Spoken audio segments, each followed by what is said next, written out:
Daily. Taste the Daily. ராஜினாமா பண்ணாங்களா? அவங்க எதுவுமே பண்ணல. பேரினுடைய உயிருங்கிறது உண்மையாலுமே யாராலும் ஈடு செய்ய முடியாது. அரசாங்கம் இந்த இடத்துல தவறிருச்சா இல்ல அந்த கூட்டத்தை நடத்தின கட்சி அதற்கு பொறுப்பேற்கணுமா? என்ன நடந்தது? இத சாதாரண பொதுமக்கள் அப்படிங்கிற அடிப்படையில் இந்த நிகழ்வை பார்க்கும் பொழுது என்னெல்லாம் தோணுது? நிச்சயமா இதுல வந்து இந்த 41 உயிர் போயிட்டு அப்படிங்கும்போது அதுலேயும் குழந்தைங்க ஒரு 10 பேர் உயிர் போனதை வந்து ஏற்றுக்கொள்ளவே முடியல. நான் களத்துக்கும் நேரடியாக கரூருக்கு போயிட்டு பார்த்துட்டு வந்தேன்.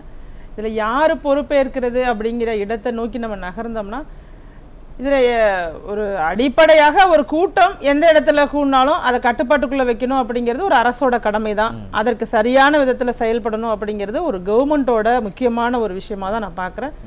அதே சமயம் அந்த கூட்டமும் கொஞ்சம் கூட ஒரு ஒரு ஒழுக்கம் இல்லாத ஒரு கூட்டமாக இருக்கிறதையும் நான் சுட்டிக்காட்ட விரும்புகிறேன். அந்த கூட்டத்துக்கிட்டையும் இதில் ஏறாதீங்க அதில் ஏறாதீங்கன்னா அதை கட்டுப்பாட்டுக்குள்ள அவங்க இல்லை, யார் சொல் பேச்சையும் கேட்கல, அரசியல் பழகாத ஒரு கூட்டம். அந்த அரசியல் பழகாத ஒரு கூட்டம் ஒரு சினிமாவின் மேல் உள்ள ஈர்ப்பால அந்த பெண்களுக்கெல்லாம் என்ன அரசியல் தெரியும், அவர் என்ன பேசுறாருன்னா அவருக்கு கூட புரியல. அவங்களுக்கு அவரை பார்க்கணும், அவர் கருப்பா சகப்பா, அவருக்கு 2 கால் இருக்கா 3 கால் இருக்கா 4 கை இருக்கான்னு இப்படி என்னமோ அவங்க வேறு உலகத்துல இருக்கிற மாதிரி அந்த மனிதனாக நினைக்காம ஒரு வித்தியாசமாக நினைத்து ஒரு கூட்டம் ஒன்று கூடிட்டு இருக்குங்கிறத நான் நினைச்சு வேதனைப்படுறேன். ஏன்னா அவர்களால அந்த குழந்தைங்களையும் தூக்கிட்டு போய் அந்த குழந்தைங்களோட உயிர் போனதுனால அதை ஏற்றுக்கொள்ள முடியல. அந்த இடத்தையும் நான் பார்க்குறேன். ஆனால் இங்க வந்து திமுக என்ன பண்ணியிருக்குன்னா ஒரு இலவு காத்த கிளின்னு சொல்லுவாங்க, ஒரு ஓமைக்கு ஏமாற்றம் அடைஞ்சு காத்திருக்கிறது. இது இங்க ஏதாவது நடந்துரும் அங்க ஏதாவது நடந்துரும் அப்படின்னு தொடர்ச்சியா இவங்க வந்து காத்திருந்திருக்காங்க. அந்த கூட்டமாகத்தான் நான் பார்க்கிறேன். ஏன் உடனே போனாங்க அப்படின்னா தேர் வெயிட்டிங், அந்த மொமெண்ட்டுக்காக காத்திருந்தாங்க. இப்ப அண்ணன் அவர்கள் சொன்னாங்க நீங்க வந்து இத பண்ணிருப்பாங்க அத பண்ணிருப்பாங்க பார்க்கணும்னு ஆளும் அரசு காத்திருக்குமா? இல்ல, அந்த அந்த அந்த ஓமையில வர்ற இலவுங்கிறது ஒரு மரத்தை குறிக்கும். நீங்க அது தமிழ அந்த அர்த்தத்தை பாருங்க, அது வந்து ஒரு காத்துட்டு இருந்தாங்கன்னா இந்த கட்சி இந்த ஒரு அனுபவம் இல்லாத அரசியல் அனுபவம் இல்லாத ஒரு கூட்டம் அப்படிங்கிறது எப்படியும் ஏதாவது செஞ்சு மாட்டிக்குவாங்க அந்த நேரத்தை, அல்லது நாமளே மாட்ட வைக்கிற அளவுக்கு நம்ம என்ன பிளான் பண்ணலாம். இப்படி இந்த மீனிங் நான் சொல்றேன், சிச்சுவேஷன் கிரியேட் பண்றது, அந்த சிச்சுவேஷன் கிரியேட் பண்றதுக்கு அவங்க காத்திருந்தாங்க. இதுல என்ன நடந்திருக்குன்னா இப்ப அண்ணன் கேட்டாங்க இதை பண்ணிருப்பாங்க அதை பண்ணிருப்பாங்கன்னு நாம சொல்ல முடியாது. உண்மை, நானும் ஏத்துக்கிறேன். நாமளும் அப்படி கிடையாது, நம்மளா அப்படி இப்படின்னு சினிமா எல்லாம் கதை ஓட்டல. ஏன் இதை செய்யல, ஏன் இவ்வளவு கூட்டம் நிற்கும் போது அண்ணன் அவர்கள் கூறியது போல அந்த கூட்டத்தை ரத்து செய்யல? ரத்து செஞ்சிருக்கலாம்ல. கட்டுக்கடங்காத ஒரு கூட்டம், நிச்சயமா உயிர் பலி ஏற்படுவதற்கான வாய்ப்பு இருக்கு. இந்த கூட்டத்தை ரத்து செய்யறோம் அப்படின்னு சொல்லி நீங்க ஒரு 12 மணி 1 மணி 2 மணி கூட்டம் அதிகமாகுது, அந்த நேரத்தில் ஒரு முடிவெடுத்து நீங்க செய்ய முடியுமா முடியாதா? ஏன் அதை செய்யல? அந்த கேள்வி எங்களுக்குள்ள வருது இல்ல. அந்த கூட்டத்தை நீங்க கட்டுப்படுத்தி இருக்கணும் அப்படிங்கிறது நிச்சயமாக உங்களோட கடமை தானே. அப்படி இல்ல, அந்த இடத்துல எங்களால நிறுத்தலாம். நீங்க சொல்லுது போல அரசியல்ல வந்து எங்களுக்கு அழுத்தம் கொடுக்குறாங்க. என்ன நான் பேசுறேன்னா நீங்க பேசும்போது நான் குறுக்கிடவே இல்லை, எங்களுக்கு அழுத்தம் கொடுக்குறாங்க அப்படிங்கிற மாதிரியான ஒரு ப்ரொஜெக்ஷன் வந்து இந்த கட்சி விஜய் அவர்களுடைய கட்சியினால ஏற்படுத்தப்படுது அப்படின்னு சொன்னாலும் காவல்துறை சுதந்திரமாக செயல்பட்டு இருந்துச்சுன்னா நிச்சயமாக என்ன முடிவு வேணாலும் எடுத்திருக்கலாம். அது திமுகவுடைய உத்தரவின் கீழே மட்டுமே வேலை பார்க்கறதுனால இதை ஒரு பொலிட்டிக்கல் கேம் மாதிரி ஆக்கிட்டாங்க. இந்த விளையாட்டுக்குள்ள அழுத்தம் இது என்ன மாதிரி நடக்கட்டும் விடுங்க பாத்துக்கலாம். அலட்சிய போக்கு இத வந்து யாராலையும் மறுக்க முடியாது.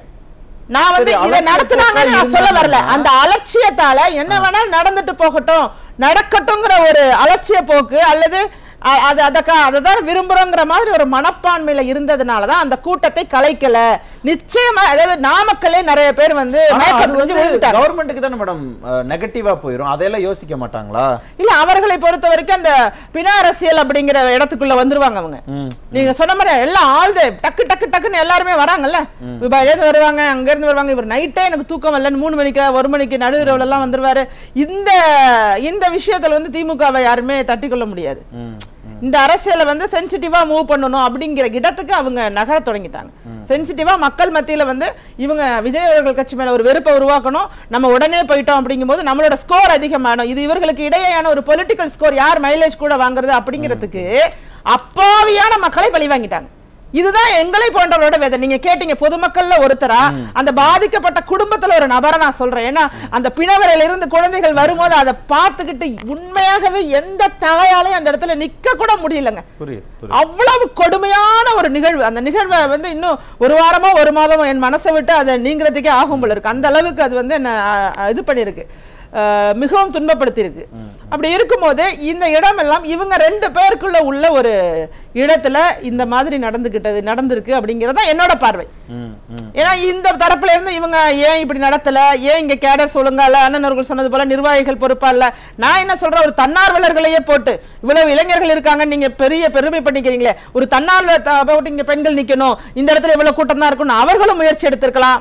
அல்லது இந்த இடத்துக்குள்ள அனுமதி கொடுத்திருந்தா இந்த இடத்துக்குள்ள எங்களால இந்த கூட்டம் நடத்த முடியாதுங்கிறது அவர்களும் தவிர்த்திருந்திருக்கலாம். வேறொரு கட்சி அனுமதி கேட்ட நாள்ல அதே நாள்ல போய் நீங்க போட்டி போட்டுக்கிட்டு நீங்க அனுமதி வாங்கி அந்த நிகழ்ச்சி நடத்தணும் ஒரு தடங்கள் வந்திருக்கு, தவிர்த்துட்டு போயிருக்கலாம். இது பாதிக்கப்பட்ட குடும்பத்தினருடைய குரல். புரியுது. ஆனா இது வந்து ஒரு அரசியல் காழ்ப்புணர்ச்சியா இருக்குமோங்கிற அந்த சந்தேகத்தை நம்ம எப்படி வேலிடா எடுத்துக்கிறது? அரசியல் காழ்ப்புணர்ச்சியை ஒரு கட்சியாக பண்ணாலும் கூட ஒரு ஆளும் அரசாக பண்ண முடியாது இல்லையா? அதை பண்ணாங்கன்னா அவங்களுக்கு கெட்ட பேர் இல்ல, வரலாறுல என்னைக்குமே இவங்களுடைய ஆட்சியில் இப்படி ஒண்ணு நடந்துருச்சு அப்படிங்கறதான பதிவாகும் இல்ல. அந்த அதாவது இது வந்து ஒரு உயிர் பலியோ இந்த மாதிரி ஒரு மிக மோசமான நிகழ்வுகள் நடக்கும் போதுங்க நம்ம சிந்திக்கிறோம், இதுல யார் வந்து பழியை ஏத்துக்குவா அப்படிங்கும் போது இதுல மூல காரணமாக வர்றாங்கல்ல அவங்களுக்கு தான் கெட்ட பேர் அதிகம் அப்படிங்கிறது தான் பொதுவான பார்வை. ஏன் இந்த கூட்டம் வரணும், இவங்களுக்கெல்லாம் என்ன அப்படிங்கிற அப்படியே இத மக்கள் மேல டைவர்ட் பண்ணி விட்டுட்டு நம்ம தப்பிச்சுக்கலாம்னு நினைக்கிறாங்களா? அதுதான் சைக்காலஜிக்கலா இந்த கூட்டம் எதனால வந்துச்சு, யார் மூலமா வந்துச்சு அப்படிங்கறது உங்க மேலதான் கோபம் அதிகமா இருக்கும். புரியுது. ஆனா இப்ப இவர் ஒரு எக்ஸாம்பிள் சொன்னார்ல, ஒரு குழந்தை போகுது இடையில வண்டி வருதுன்னா யாரா இருந்தாலும் போய் காப்பாத்துறதா மிக முக்கியமான ஒரு நோக்கமா இருக்கும். அப்படிப்பட்ட நீங்க சொன்ன மாதிரி ஒரு இம்மெச்சூர் ஆடியன்ஸா கூட இருக்கலாமே, அவங்கள பாதுகாக்க வேண்டிய கடமையும் அரசுக்கு இருக்குல்ல, அப்ப கடமையை தவறிட்டாங்க அப்படின்னு தான். அதுல எந்த சந்தேகமும் இல்லைங்க. நான் அதைத்தான் சொல்றேன், ஏன் இதெல்லாம் நடத்தல, ஏன் இதெல்லாம் நீங்க பண்ணலங்கிறது தான் நாங்க கொஸ்டினா வைக்கிறோம். நீங்க இவ்வளவு கட்டுக்கடங்காத கூட்டம் வரும்போது 7:15 மணி வரைக்கும் நீங்க காத்திருந்திருக்கவே தேவையில்லை. ஒரு 3 மணி 4 மணிக்கெல்லாமே நீங்க டிஸ்போஸ் பண்ணிட்டு நாங்க ரத்து பண்ணிட்டோம். நீங்க கொடுத்தது 10,000 பேருக்கு தான் அனுமதி கேட்டிருந்தீங்க, இங்க 10,000 பேருக்கு கூடுதலா இருக்காங்க. அதாவது ஒரு நிகழ்ச்சியை ரத்து பண்றதுக்கு அவங்க அனுமதி கேட்டதை விட அதிகமானுச்சுன்னா ரூல்ஸ் இருக்குல்ல, நீங்க அந்த ரூல்ஸ் பொதுமக்கள்கிட்டையும் காட்டலாம். நிச்சயமாக அது ஒரு அரசியல் போக்காக மாறினாலும் கூட அதை நீங்க காமிச்சு மக்களை உண்மையாக காப்பாற்ற வேண்டும்ங்கிற நோக்கத்தோட ஒரு அரசு செயல்பட்டு இருந்தா இது நடந்திருக்கும். ஆனா நடக்கிறது நடக்கட்டும், அப்பதான் நாம வந்து பொலிட்டிக்கல் ஸ்கோர் பண்ண முடியும், அந்த இடத்துல மைலேஜ் எடுத்துக்குவோம் நினைச்சுச்சுன்னா இதை விட ஒரு கீழ்த்தரமான அரசியல் இருக்க முடியாது. புரியுது. இன்னொரு முக்கியமான சந்தேகத்தை வைக்கிறாங்க, ஏன் கரூர்ல இந்த நிகழ்வு நடக்கணும்? இந்த சந்தேகம் நியாயமானதா? இந்த சந்தேகம் நியாயமானதா நியாயமற்றதா அப்படிங்கறதெல்லாம் இப்ப விசாரணை முழுமையாக நடக்கும்போது நமக்கு தெரிய வந்துரும். ஏன்னா நம்ம மக்கள் மத்தியில வந்து நான் கட்டுக்கதைகளை எல்லாம் சொல்லல, உண்மையதான் சொல்றோம். என்னென்ன நடந்துச்சு முதல்ல நான் போய் நேர்ல சந்திச்ச வரைக்கும் அவர்கள் சொன்னது வந்து 12 மணிக்கு கூட்டம் குறைவா இருந்தது, அதுக்கப்புறம் தான் கூட்டம் வர தொடங்குனது. எங்க கண்ணுக்கு முன்னாடியே அந்த குழந்தை மேல ஏறி மிதிக்கிறத நாங்க பார்த்தோம்னு சொல்லி ஒரு ஆட்டோ டிரைவர் சொல்றாரு. அவர் போய் தடுத்திருக்காரு, அவர் உயிருக்கு ஆபத்து. இப்ப தற்போதைய செய்தி கூட டிஸ்சார்ஜ் ஆன ஒரு இளைஞர் இறந்துட்டாரு. இப்ப 41 42 ஆயிட்டு. அப்ப இன்னும் எவ்வளவு நடக்க போகுது? அங்க ஒவ்வொருத்தருடைய மனநிலையுமே வேற வேற. ஒரு இஸ்லாமிய பெண் வந்து கழுத்துல இருந்துச்சு, நீங்க வெட்டி இருக்காங்க, இங்க வெட்டி செயின் ஸ்நாச் பண்ணி அந்த பொண்ணோட கண்ணு அவ்வளவு பெருசு ரத்தம் கட்டி வீங்கி போயிருக்கு. இப்ப இந்த சம்பவங்கள் எல்லாம் கண்ணால பார்த்த ஐ விட்னஸும் இருக்காங்க.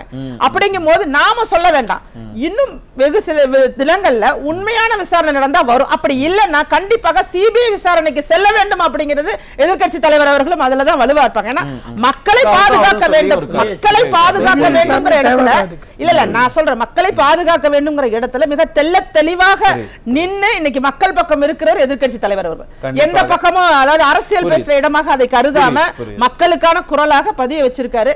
கண்டிப்பா இந்த விசாரணை உண்மையா நடக்குமா, இது சரியா இருக்குமா அப்படிங்கறதுல வேணா சந்தேகம் இருக்கு. இந்த சந்தேகங்கள் எதுல இருக்குன்னா உண்மையாக நடந்து வந்தா ஓகேன்னா, நீங்க உளவுத்துறை வந்து திரு ஆம்ஸ்ட்ராங் அவர்களுடைய மரணத்துல நிறைய விட்டுட்டீங்க, நிறைய உளவுத்துறையோட ஃபெயிலியர்ங்கிறது அடுக்கிக்கிட்டே போற அளவுக்கு இருக்கு. அப்படி இருக்கும்போது இந்த இடத்துல இவங்க என்ன மாதிரி உண்மை தன்மையோட வரலன்னா கண்டிப்பா இந்த விசாரணை எதை நோக்கி போகும், என்னென்ன கோணங்கள்ல விசாரணை இருக்கும், இந்த விவகாரம் சிபிஐ விசாரணை நோக்கி நகருமான்னு இன்னும் விரிவாக நம்ம விவாதிக்கலாம். ஒரு ரொம்ப அதாவது இண்டிபெண்டன்சி இல்லாம காவல்துறை இருக்குங்க. முழுவதுமாக திமுகவோட கைப்பாவையாகவே இருப்பதனால தான் மக்கள் மீது அக்கறை இல்லாம மக்களோட பாதுகாப்பு குறித்த முறையான செயல்பாட்டுல இறங்காம இப்படி 42 உயிரை பலி கொடுத்துட்டோங்கிறது தான் இதுல உண்மை. காவல்துறை தனித்துவமா புரட்சி தலைவி ஜெயலலிதா அம்மா அவர்கள் காலத்துல வந்து அவர்களுக்கு சுதந்திரம் கொடுத்து செயல்பட்டாங்க. இன்னைக்கு வந்து முழுவதுமாக அடிமைகள் போல செயல்படுறாங்க.